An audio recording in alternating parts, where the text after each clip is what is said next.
G M college जिना हाल चलो किस number में बैठे 61 में मैं आ रहा हूँ।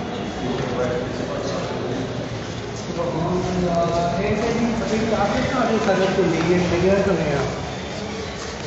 अच्छा सर ही नहीं बैठे हुए